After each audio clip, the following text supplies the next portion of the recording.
Good morning, everyone, and welcome to this press conference as part of the visit of the Conference of Presidents with Belgian Prime Minister Alexander De Croo and European Parliament President Roberta Metsola. My name is David Jordis. I'll be moderating this press conference, which will be conducted in English. But before, I will give the floor to Prime Minister De Croo. Thank you. Good morning, everyone. This foggy morning in Belgium. Very pleased to welcome President Metsola and the Conference of the Presidents of the European Parliament here in Brussels. Your visit is the first formal visit from an EU institution which is connected to the Belgian Presidency of the Council, which will take place beginning of next year. In a mark, it is a bit the unofficial start of our presidency. This visit, of course, highlights the important relationship between the presidency of the Council of the European Union and the European Parliament. Our presidency comes at an important moment, at a moment where we need to respond to the expectations from our countries. That means protecting our people, that means strengthening our economy, that means preparing a shared future. And in many ways, you could say that in the European Union today, we stand at a crossroad. The unity of that union will be of critical importance to determine our shared success in tackling the many challenges that are ahead. First of all, our geopolitical environment. It is clear that it has turned more unstable and in a sense also more hostile. And we have important decisions ahead in a way to stabilize our continent. And really that will be the priority for the next weeks and the next months. And of course, more specifically, it is important that we show our continued strong support for Ukraine. Second element is that we will close the current institutional cycle. It's clear that this will require substantial work to finalize several important pieces of legislation that are still in the works today. I know that our Spanish friends are doing huge efforts and really thank them for that, but we'll be glad to take over what is necessary. Third element, we will be preparing the Council's priorities for the next institutional cycle, making sure that all the member states can convey their priorities to the incoming Commission and to the incoming European Parliaments. In all these endeavors, dear Roberta, we are looking forward to the cooperation with the European Parliament. And if we want to be successful in our presidency, it's crucial that we work together in the most efficient way. Of course, you know that as your host country, we are particularly appreciative of the important work that the Parliament is doing and of the valuable contribution of the Parliament in its leadership and its members and in making the democracy function in the Union. And also would like to take this opportunity and to thank you personally, dear Roberta, for your unwavering commitment to the excellent relationship between the institution and your host city and your host country. And I say your host city and your host country, because I know that's how you view it. I really would like to thank you and all the efforts of your staff in making this work in a fluent way. I'm confident that we will cooperate in a positive and in a constructive spirit. We need to deliver. And we need to deliver on quite a substantial amount of legislative work, and we are really looking forward to that. And again, I would like to thank the impressive effort of the Spanish presidency, and they're not at the end yet. We still have high expectations for them in the next week. So let me conclude by saying we are really looking forward to this. For Belgium, it is the 13th time that we will take this presidency. So in a sense, you could say we should be knowing what you're doing. I'm convinced of that. We have quite some experience in this. I know that the expectations are high, and we'll do everything to respond to those high expectations. I give you the word now, Roberta. Thank you and good morning very much. Thank you, Alexander, Prime Minister, for the invitation and this opportunity for the Conference of Presidents in the European Parliament to visit you in our shared capital and, as you say, our host country. The Belgian EU Council presidency comes at a very important time. It will be for you, as you've just said, to close this mandate, to finalise the remaining work and also ensure the smooth transition to the next one. We are looking forward very much today to discussing with you the Belgian government's plans for the presidency, but I'm already confident that it will be successful. You have the experience, you have the knowledge and the motivation. So today's meetings will very much allow us to hit the ground running on the 1st of January. Looking back at this mandate, one would say we've had a marathon 5-year term working on and adopting legislation to make Europe greener, Europe fairer, more competitive, geopolitical and fit for the digital age. Your presidency now comes at the end of this cycle. The last plenary of this European Parliament will be held at the end of April, so time will be of essence here. But we also know that the Belgians are very good negotiators, and I can assure you that the European Parliament is ready for the final legislative sprint, and I'm confident that together we will get the legislation over the finish line. With 2024 being an election and an institutional year, we also need to look forward to the new mandate. And the European Parliament is clear in its position that we need to continue the conversation about what the future European Union will look like.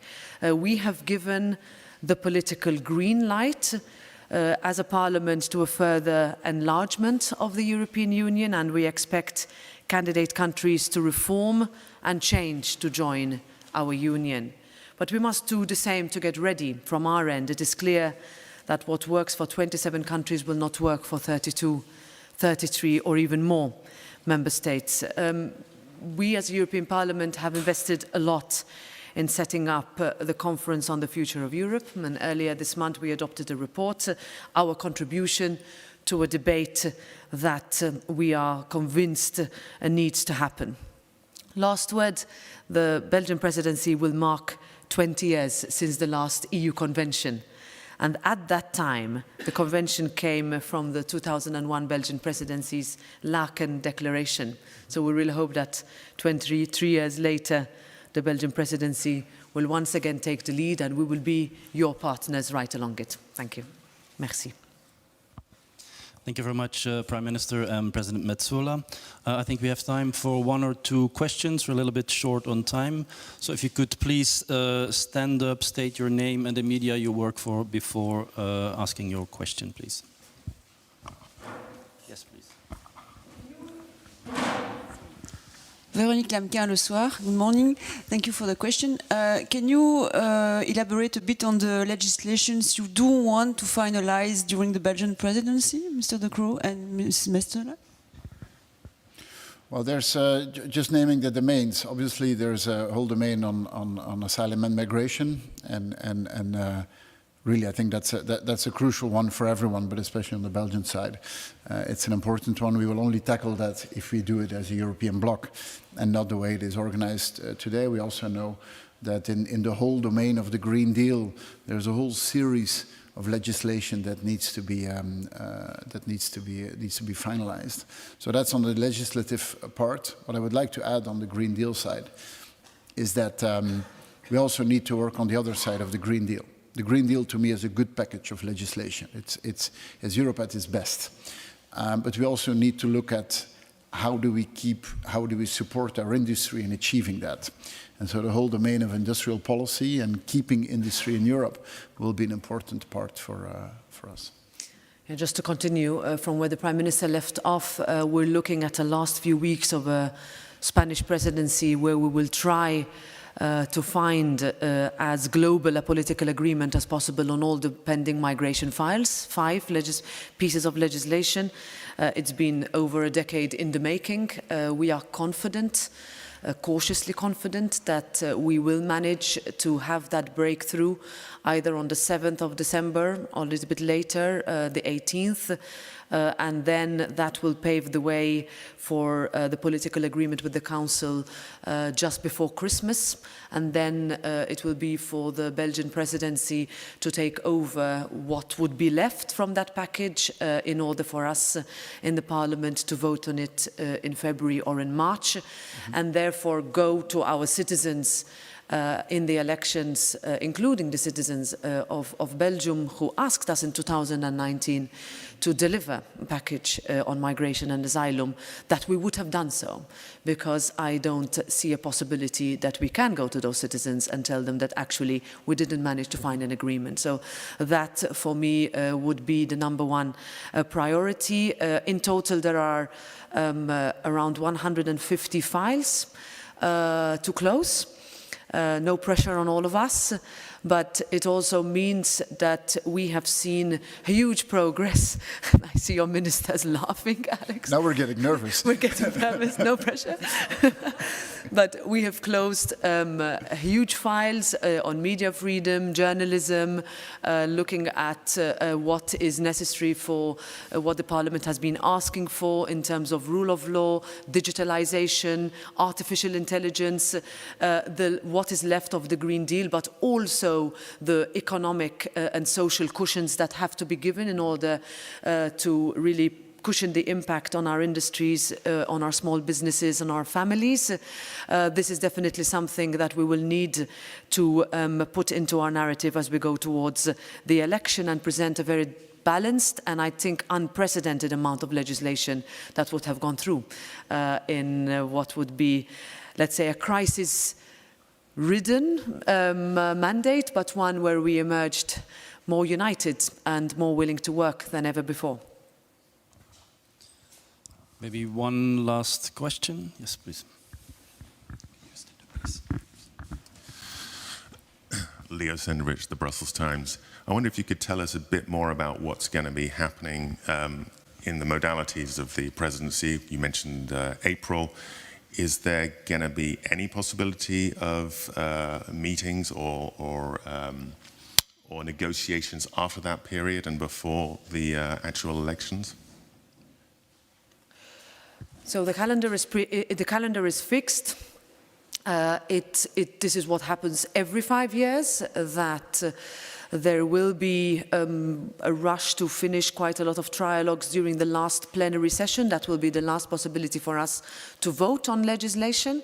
I do not exclude that political meetings take place, but the elections will be later this year than usual, so the 6th to the 9th of June across Europe, and that means that already the week after, the European Parliament will start to meet informally. So there will be the last 2 weeks of June where there will be a European Council and the already informal talks between the political groups. The constitution of a parliament that might look different to the one that we have today, but one where we continue to hope that the elections will produce a constructive, as we call it, pro-European centre that will be able to deliver the majorities, the votes that we need in order to take the very big decisions at the end of June, beginning of July, going through to September. But as I said, the first 4 months, my recollection from the last mandate where I was a member of the European Parliament, they are extremely hectic, and you can do quite a lot in 4 months when compared to 6. So again, Alexander, no pressure on you. But no, I agree on that. Maybe in complement to what Roberta said, for us after April, the focus will be on the strategic outlook for the Union and especially on the discussion on the future of the EU. So we'll keep working until June 8th. And then we go to elections. Maybe a last one? Last question. Yes, please, madam.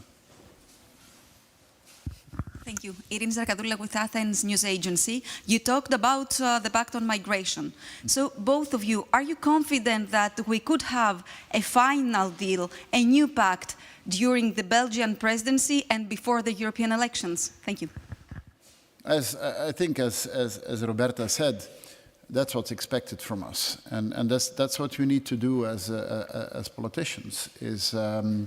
Is to be clear on what we think is the priority, and I think this domain really is on the top of the agenda everywhere in Europe, and we need to deliver on that. Now, if you ask, do you have 100% certainty? On what do you have 100% certainty in life? But we'll do everything to get it, and I'm confident that it is possible. Yeah, the majority that was found in the Council can be matched with a majority in the Parliament in order for us to have the final vote before the elections. It all hangs on what December brings.